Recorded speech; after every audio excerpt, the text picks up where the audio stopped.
Morning everybody, hopefully it's morning. I've got 6 pages to get through today, so if you're thinking about getting a cup of tea, get a large one in big Sports Direct mugs, or a bucket, because you could be here for some time. So we'll go straight into it. Hopefully it'll be morning. Hope low speed seems to be getting better. Bearing in mind how much I've got to get through, I really should spend some time getting on with this. I mean, just whittering at the beginning, that's just going to make the video longer. You know, really, if I could completely cut all this bit out, really didn't need any of this at all. That took time too.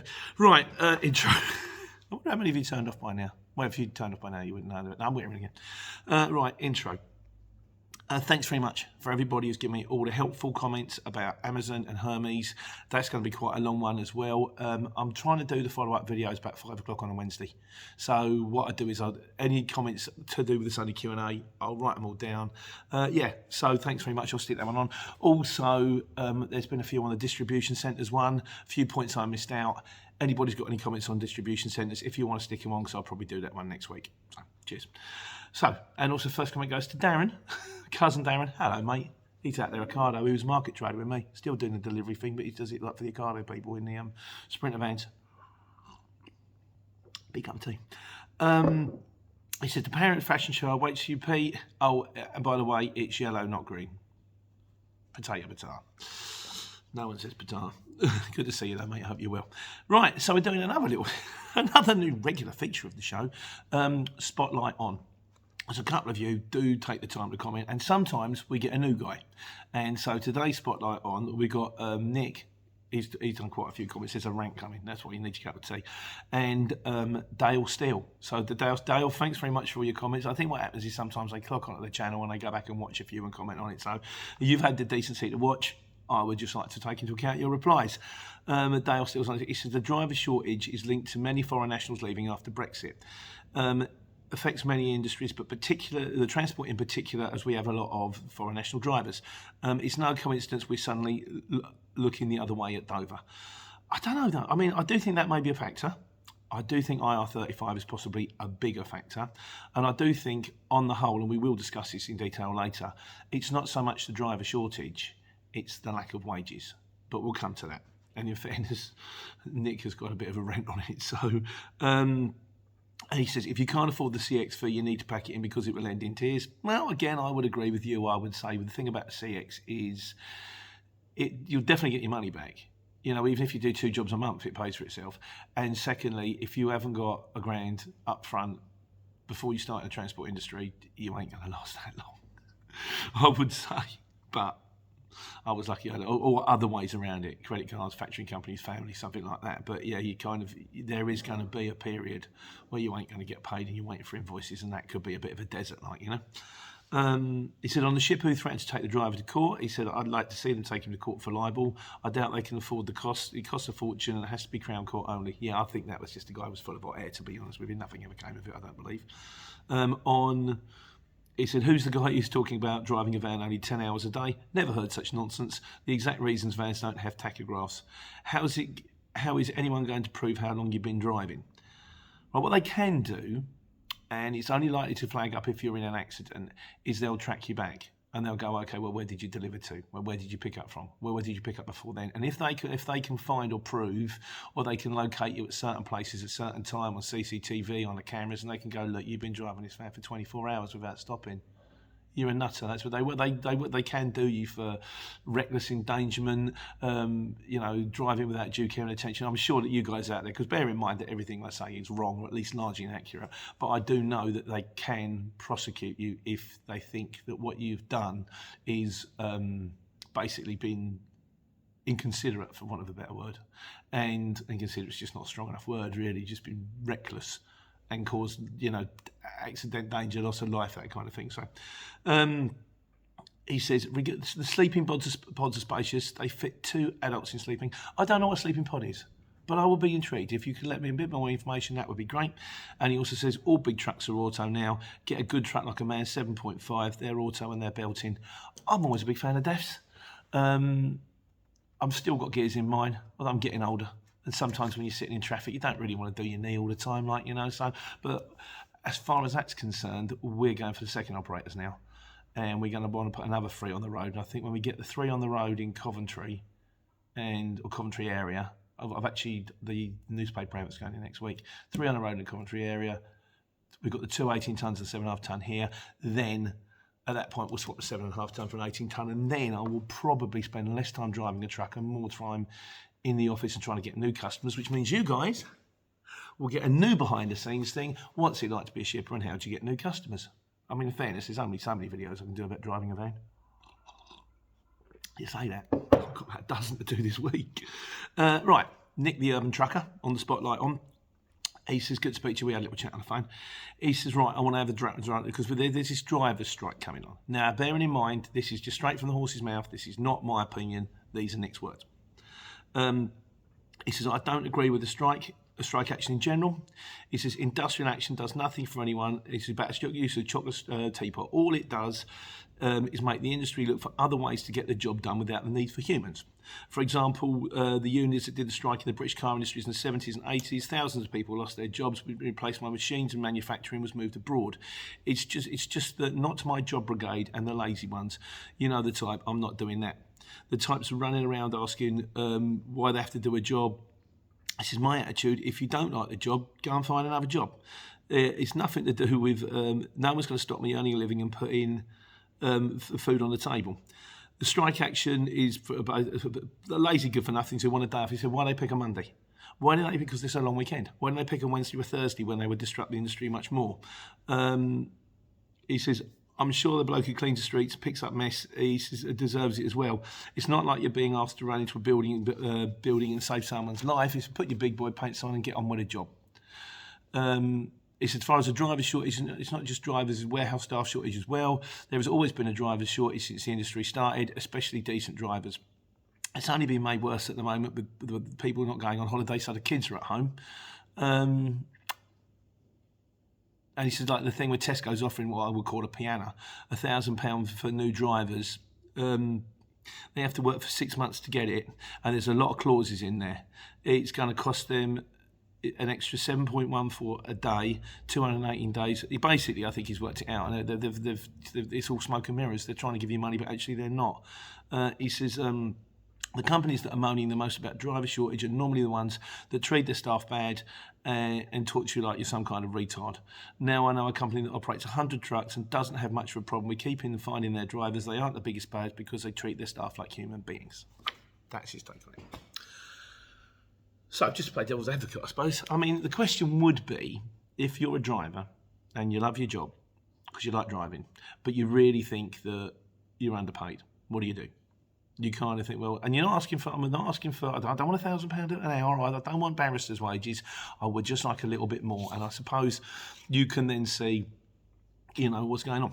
And then if you're a shipper, and a lot of the time, I mean, I spoke to a guy friend of mine who is still a driver and he actually runs 3 Arctics, and he kind of said, there isn't that much money in it. And at the times when they're sort of going like, if you pay your drivers more money, then you actually aren't making any money. So then the argument is, well, then you've got to charge more for loads. But then if you charge more for loads and there's more competition, then you just end up losing the contracts, and then you're in a difficult position. I think there is a good argument. I mean, we don't struggle to find drivers, and we don't struggle to keep drivers, and we pay somewhere in the middle. But I think there is a lot to be said for quality of work as well. You know, looking after your drivers, making sure that they're not overworked, making sure that they're happy, making sure that they're comfortable, and not actually treating people like morons. That there's a lot to be said for that. You guys can give me a take on it if you like. I mean, you know, there's a far left and the far right on either side, like, you know, but where the truth lies, don't know. But that's Nick's rant. Anyway, he has some other things to say. He says, the person asking about freight radar and CX, I think it's an awesome thing to have. You can plan ahead as much easier and quicker. He said, Pete, you should have it as it comes with the HX subscription. Mine did. It probably does. Like I say, I don't use it because the office mob will use it, but when I do get into the office, there might be one on Freight Radar. The question about wearing high vis while driving, I don't get it with the sort of comments. I mean, a driver might be getting out every 5 minutes and he doesn't want to be messing about putting his high vis every time. Getting in and out, does it really matter what you're wearing? No, I think it doesn't really matter. I mean, I take mine off because I don't a lot of the time, it's wearing a plastic bag as far as I'm concerned. It's like it might be an Airtex plastic bag, but it's still a plastic bag. And if I leave if I pick up something at like 9 o'clock in the morning, I'm dropping off at 12. I don't need to wear a plastic bag for 3 hours. I just take it off, and then when I get to site, you gauge it. If everybody else is walking around in polo shirts, you probably don't need to put your high vis on. If everybody else is wearing boots, hard hat, high vis, you put on boots, hard hat, and high vis. I've got one coming out on building sites. Coming out next week, I think. The person who said the way forward is a curtain-side Luton van with a tail lift and a trailer. Fundamental problems with this. Basically, the weight. The weight has still got to be under 3,500. You'll never be able to carry much more than a COVID sample because you've got to put the weight of trailer on the back of the van, and there is some stuff you can drill into. Well, on that point, mate, I better leave it because, like I say, got pages to go through. Once again, thanks very much for the contribution. It was good to speak to you. Miscellaneous. Van on the run. He says, I hear you're expanding and branching out. Hope it all goes well. Are you incorporating as a limited company or staying as you are now? I didn't realise you need a new operator's licence if you're setting up an OC in a different area. Assume the likes of XPO must have lots. Yeah, I assume so too. And I didn't know until I had to go into it. I kind of thought that one operators might cover it, but no. So that's going through hopefully this week. I'll keep you up to date with how things are going there. As for limited company, it's all work in progress. I've got accountants talking to previous accountants because the previous accountant's retired, and we can get that in, and then we might it's all just work in progress. But journey of a million miles starts with a single step, my friend. Raj 1975. He said thanks for the vlog. He said I wish, in fairness, I did one recently on guys that have started, and you just missed the boat. It's a shame, but anyone who's thinking about starting, he said, started 3 weeks ago, small van, had a lot of jobs. He said, I had to turn a job down because it looked too heavy and I didn't trust it. Apart from that, really good. Just make sure you've got how much fuel you're using. And remember, payment terms on the invoices are 45 days, not all of them. Some are 30 days, some are pays right money for the same job, which means we're really going to kick you in between the legs because we want this for nothing. Some of them are 30 days, but on the whole, I think if you work on around 45 to 60 days, that's when the money will start to roll in, or the majority of it will. He said, I've already been all over the UK, up to Inverness, Wales, Somerset. Definitely get a fuel card. Every few pence matters. He says, and he does his accounts at weekend, but he used to be an accountant. Raj, good luck with the whole thing. Hang on a second, the door just gone.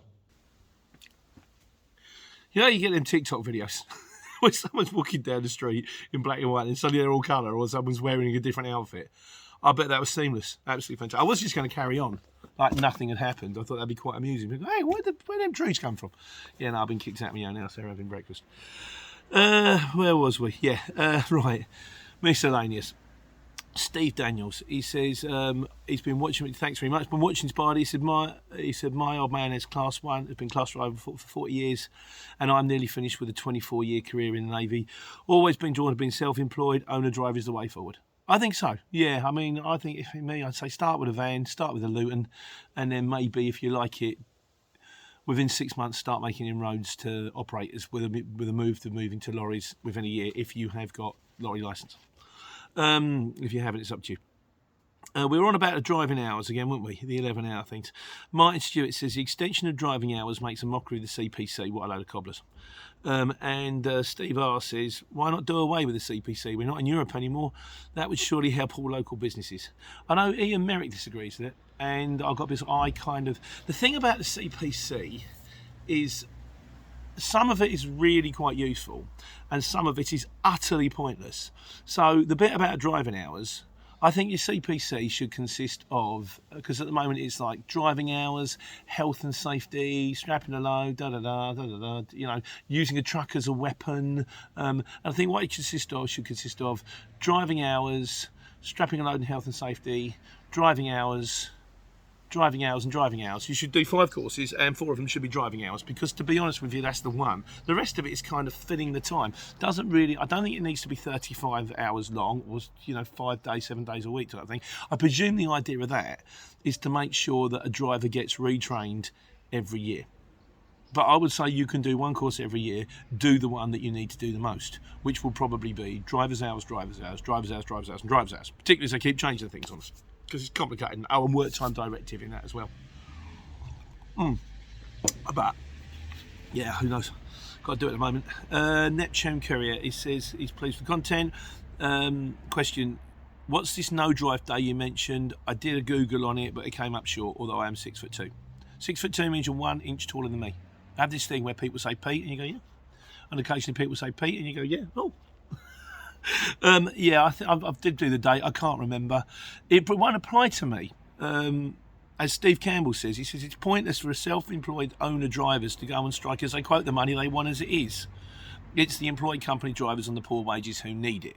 Now we've had a minor discussion earlier on this with Nick's rent. I think the problem is, I don't think industrial action is going to make a lot of change at the moment. I think what probably will make the biggest change will be people voting with their feet. Like, there's a guy further on, and he used to be a driver, and now he works in Tesco's, but we'll come to him. Anyway, we're still on Steve Campbell at the moment. He said, can't remember why I watched, mate. I haven't got a clue. I don't know anybody watches. He says, however, I have shown that Fisher's Place, the circuit app this morning, as it has 12 drops on my first one, and it's a new place around York and Harrogate area. I was given a run sheet, but they were not in order. TM offered to get someone to write postcodes down in the best route.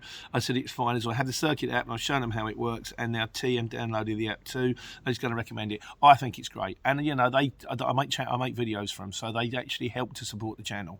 But I wouldn't have anyone support the channel if I didn't think it was any good anyway, because if you start selling people stuff that's no good, they don't come back. It's the quickest way to lose subscribers. So the circuit have got their own channel. I will do a link to the channel if you like it. There's more of me on there, sorry, but if you like it, please subscribe, because getting them subscribers means that I'm doing my job, and then they'll be happy and they'll keep using me, which is always cool. James Thick. Oh yes, right. Now, this is to do with the driving hours again. He said this video, so he's put me straight on a few things. And there's a couple of things I'm not sure about, James, but we'll get that. He said the video is slightly misleading. This is on the 11th hour, because you can now drive for 11 hours twice a week rather than 10.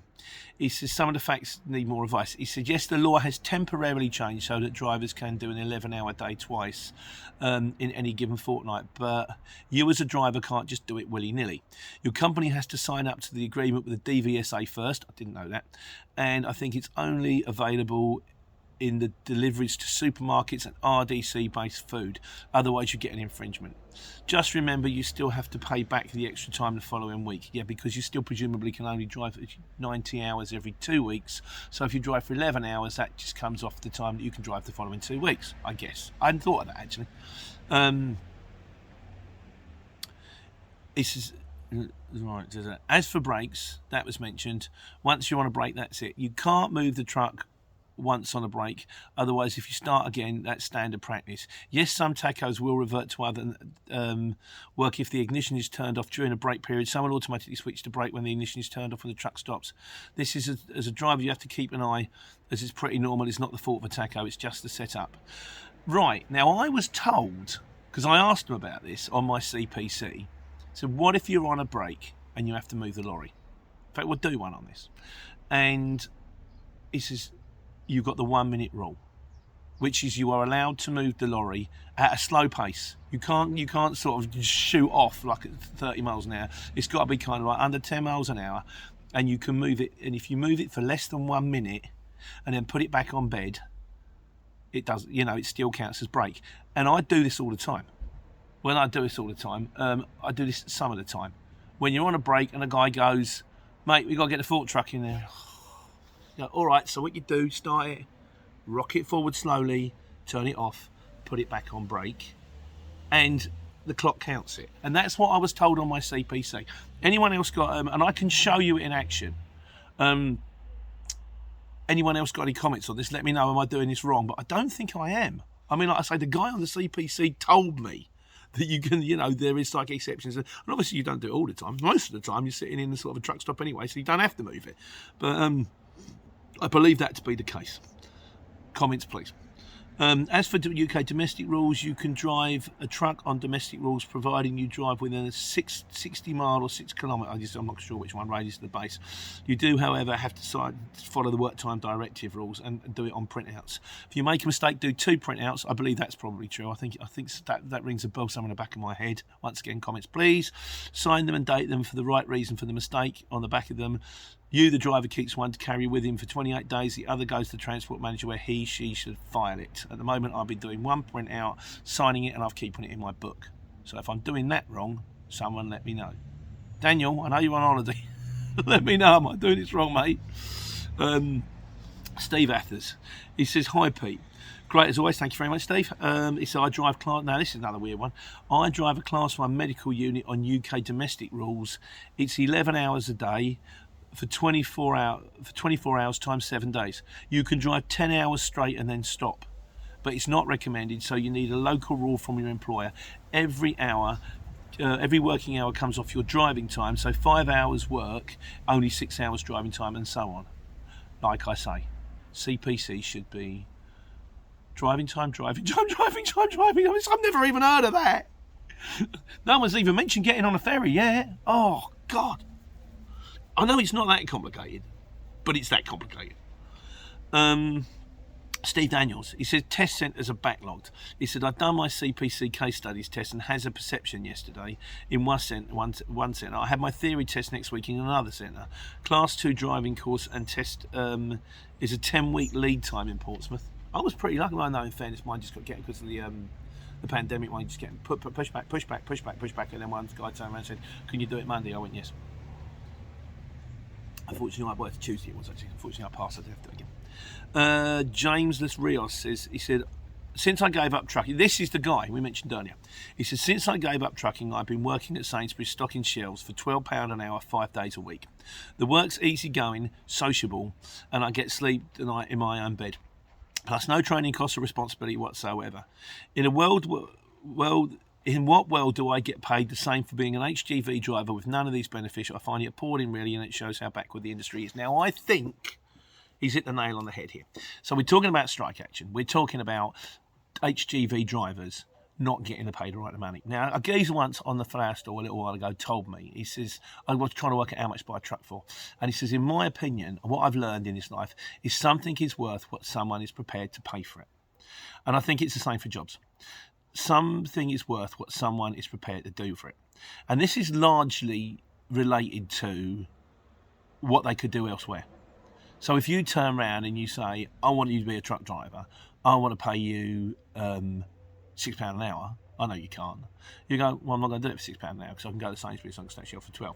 If I said, I want you to be a truck driver and I want to pay you £1,000 an hour, you'd have a queue around a block. But the problem is, and you think, well, why am I paying them £1,000 an hour when I've got a queue around a block? Really, I want to pay enough so that I've got a queue with 3 people in it. I can choose the best one. And I think the problem at the moment is they're not paying enough. I think it should be around about £15 an hour for Class 2s and £20 an hour for Class 1s. And I still think that wouldn't, when you bear in mind when you're delivering trailer loads, a 40-foot trailer load of gear, it couldn't actually put that much per item on each item. Drivers would be happier. And it is a responsible job, and you do have to sleep in the cab, and it is, you're out all night, and you are away from your family. I mean, you should be paid extra for this kind of stuff, in my opinion. I don't think the strike will make any difference, but I do think market forces will.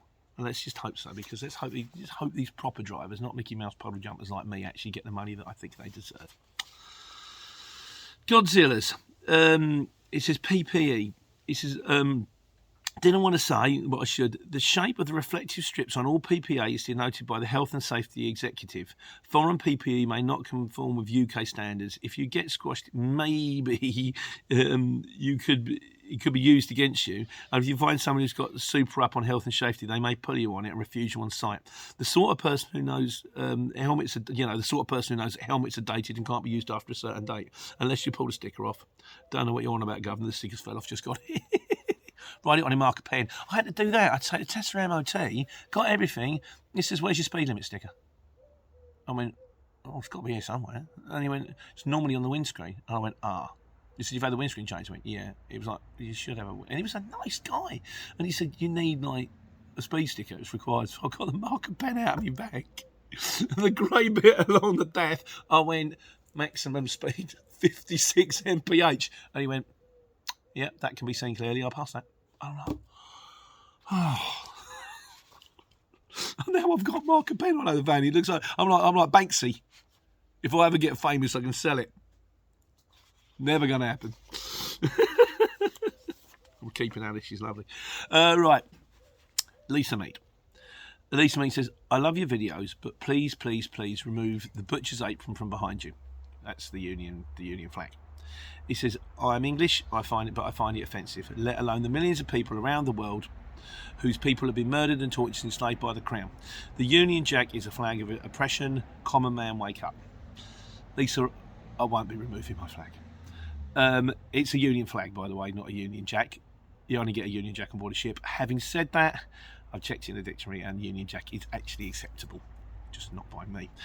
But I appreciate your opinion.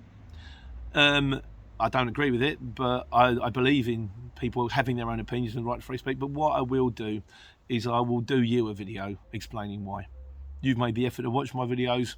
I think it's the least I can do. So I'll do your response. Thank you for watching. Adrian Maycroft, he says, I've got Class 1 licence but never driven a 7.5 tonne. Would I find it easy? It's difficult for me to comment on this one, Adrian, because I've never actually driven a Class 1. The only time I've ever driven a Class 1 out on the road is when I passed my test, or when I was on test. And and even then it was really a 12 tonne. It's exactly the same as the one I've got at the moment, but a metre longer. I have driven the Class 1, the Class 2. I did a video on Saturday about swapping loads over. But I've never driven it on the road. But I believe, speaking to Harry the driver, he kind of said to me, he said, if I had your vehicle, I'd drive it anywhere. I think it's kind of the equivalent of jumping out of a van and jumping in a car. You know, it's still driving, but it's just so much easier. Spaces are easier. And the other advantage, the one thing you will find, all them red circles that say no vehicles ever than 7.5 tonne, straight through there, no problems. So, yeah, I would miss being able to do that. Domain name guy. He says, as a guide on 7.5 tonne drops, 10 drops in 3 to 4 counties is an easy day, 15 drops is a busy day, 20 drops a hectic day, and about the limit excluding 7.5 tonne parcel drop, multi-drop, which can be used to be about 40 drops on bulk. I don't do anything like that.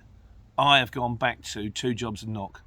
Or what I'm finding is working really well at the moment, get the job on the night before, get it unloaded at 8 o'clock in the morning, then, because 8 o'clock in the morning is the best time to find a job, that's when all the centres are opening and they need stuff shipping, get the next job, get that delivered round about 1-2 o'clock, then start looking for the job you can pick up and get it on the night before. Okay, I might be starting at 4-5 o'clock in the morning, but I'm getting 2 jobs a day, I'm home probably round about 4ish, sometimes earlier, and I've got the most likely, it's the best way for me to pick up a second job. Having said that, still picking up at 9, dropping off at 11, picking up at 7, dropping off at 10:30, picking up at 12 and dropping off at 4 still works. Multi-drop, don't like them. Alistair Smith said, I was self-employed for a short time and I just rented van month to month. It's probably good for me, and looking back I'm glad I did, or I'd have spent X amount on a van and probably only got 2/3 back. So I'd always say buy a second-hand van, but you're right on that score. If you are going to rent a van, make sure you get the right deal. Don't buy please.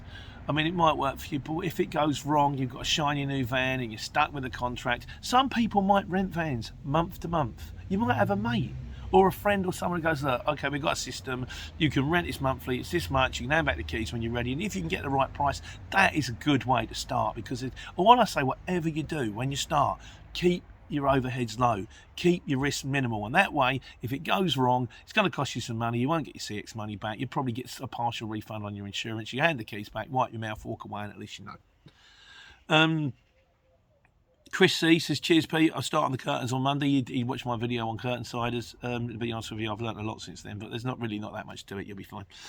Domain name guy, finally. He says, there are 3 ways to load a van with parcels, e.g. multi-drop. Which one of these do you prefer? Mate, I'll do your video. I'll be honest with you, it's going to fit in quite nicely with the circuit mobs, and videos for circuit mob help me. So, but thanks very much for your question. It's very grateful. Like I say, never lied to you, boys. Never lied to you. In conclusion, Finally, back on the spotlight on Dale Steele. He said, Johnny Vaughan, that's who you remind me on. It's been bothering me for ages. Good work. I'll take that. I like Johnny Vaughan. He was quite a channel at the Big Breakfast, didn't he? So it used to be fun. Why have I got 2 pages here?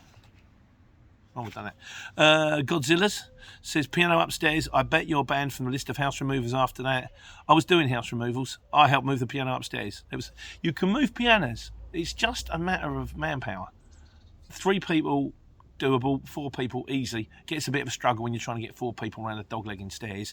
But they can be lifted. And you can get machines to lift them with wheels and all that, but they're just a pain. The best way is just, right, lads, here we go. And away you go. And finally, today, the last one goes to Ian Merrick. He says, I think the CX is the way to go in October, December, but the gamble is making sure you can make enough money to absorb a CX subscription in 3 months to earn more than Hermes will pay without subscription. From what I'm reading on Facebook, you probably can. HGV driver rates are already climbing. Correct me if I'm wrong, Pete, but van shippers are still desperate. Rates are going up. And we're not in peak season yet, I believe, but a lot of people have said that they are getting more money for jobs. It's, you know, I'm doing okay. I quite the same kind of money. I'm not struggling to get jobs. COVID, Brexit, IR35, the perfect storm opportunity. It's a buyer's market for drivers. Who pays more? I wasn't a registered carer. If I wasn't a registered carer and had flexibility of funds to subscribe to the CX without finding it more, and then he goes on to say, oh, by the way, I did miss one. Sorry, just briefly. Some guy said, could you start in a car, in a taxi? And could you start on, another guy said, could you start on a motorbike? No. Taxis, I believe the insurance is different. So, you know, part of the problem is, you mean like the Amazon Flex mob can run in a car because I think the Amazon Flex, their insurance covers you, but you need the right form of insurance. Even if you're transporting a parcel, say you've got an envelope full of very expensive documents that have got to get to the solicitors on time, and then there's an accident, or the envelope gets lost, and then they can sue you for thousands and thousands of pounds because the deal didn't go through because you didn't deliver it and you haven't got any insurance. So no, don't run a car, and you can subscribe on a motorbike, but you're wasting your time. You might get one job in 1,000 comes up from motorbike, and even then I think I'm being generous. But just briefly to go back to the conclusion, Ian Merrick says, risk is our business. You know, some people think about, should we do it? Risk is our business. Catching James T. Kirk. What does the T in James T. Kirk stand for? I'll give you 5 seconds. Tiberius.